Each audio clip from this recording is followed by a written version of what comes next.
Hidupku adalah meninggalkan kesenangan pribadi demi kesenangan bersama. Kalau aku tidak masuk militer, aku sebenarnya bisa masuk sekolah dokter dan menjadi dokter yang kaya dan terpandang. Tapi aku memilih tiarap melata di tanah berlacah dan berpayah-payah menyongsong desingan peluru, berlari melintas alam dengan membawa ransel penuh berisi batu demi untuk membela bangsa bahkan sebelum republik ini lahir. Paham kau? Saat sekutu mendarat dan membonceng Belanda tahun 1947, aku gunakan segala ilmuku untuk bertempur membela republik muda ini. Masuk hutan, keluar hutan, bergerilya.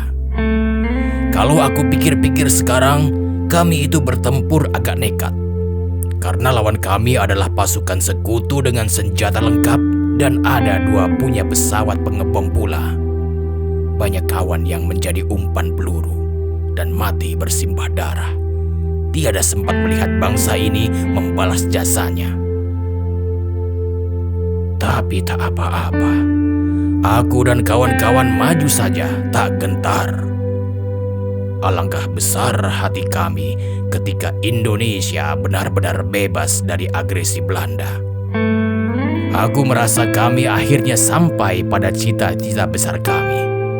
Indonesia yang merdeka, yang akan adil kepada rakyat, yang akan menghargai hak dan suara kami. Tapi apa hendak dikata, aku kecewa. Tuan-tuan yang menjalankan pemerintahan bahkan ada yang tidak berjuang dan tidak berkeringat. Malah ada yang bekerja sama dengan Belanda dulunya. Kami yang terjun ke medan tempur merasa ditinggalkan dan dikhianati. Lai Mangarati, mengerti?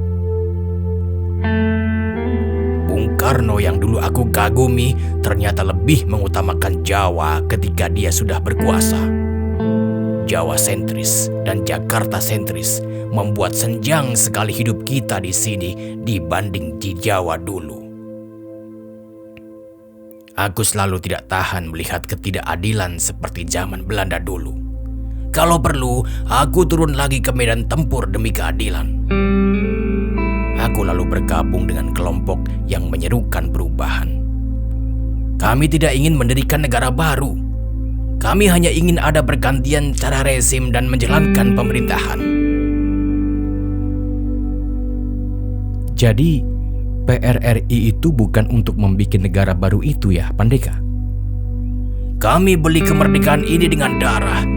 Kenapa pula kami ingin negara baru? PRRI itu protes kami agar didengar Jakarta. Tapi bukannya didengar, malah kami dihajar. Bung Karno sendiri yang mencederai kami dengan mengirim pasukan penumpas ke kampung ini. Padahal saat dia melawat di tanah Minang, kami sambut dengan penuh rasa kekeluargaan.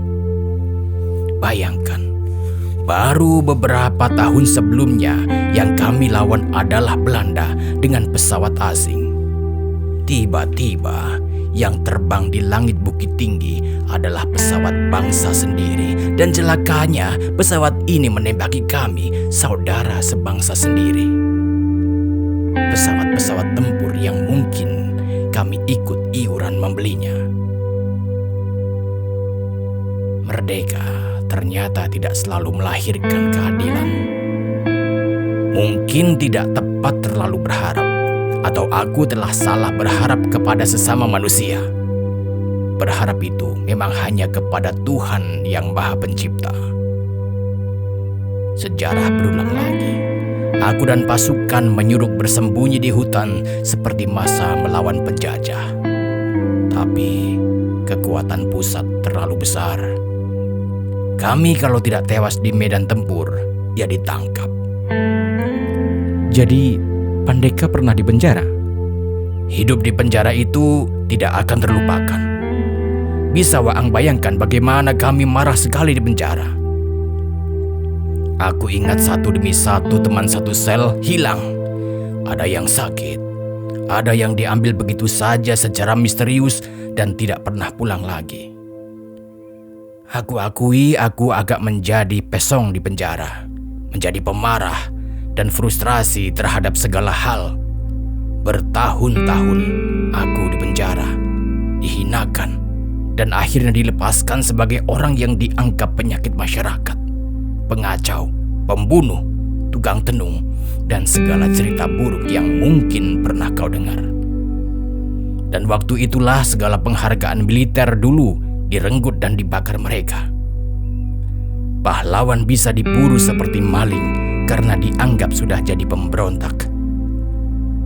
Adapun maling yang lihai menjilat malah diangkat menjadi pahlawan. Aku dibuang dan dikucilkan bagaikan pengidap penyakit kusta yang menular. Dunia sudah terbalik-balik.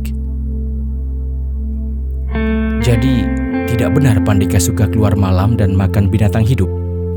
Itulah hebatnya mereka, membunuh kepribadian orang dengan menciptakan cerita-cerita bohong, fitnah yang direncanakan, dan dikipasi terus sampai marak jadi api unggun.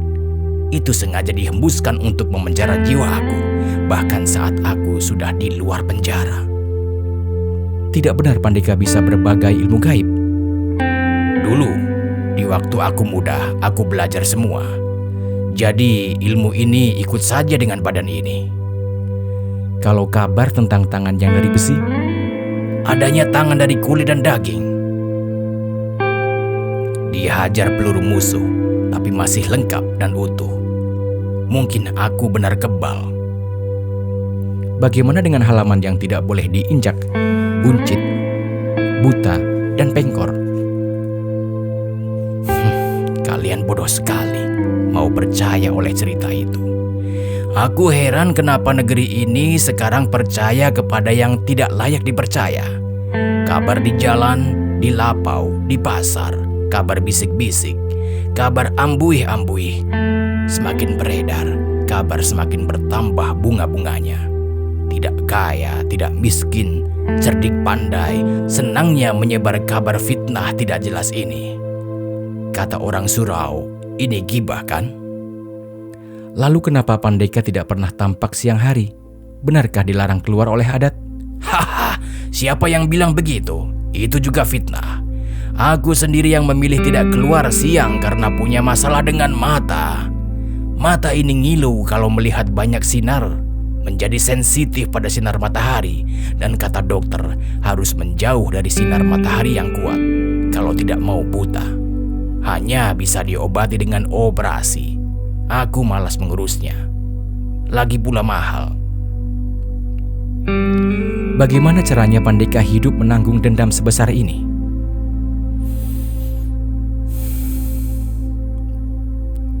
Dulu iya, dendam aku sampai ke langit 7. Sekarang, tiada lagi. Apa yang kau dengar tadi dari aku bukanlah dendam, kecewa, kesumat, dan sedih lagi. Itu hanya cerita masa lalu yang sudah lewat, sudah luruh, tawar oleh waktu. Dan aku tidak menyesal sedikit pun telah menjadi pemberontak. 3 kali aku memberontak. Melawan Belanda, melawan Jepang, dan melawan ketidakadilan Jawa Sumatera. Biarlah aku jadi lilin, membakar diri sendiri agar orang punya cahaya terang.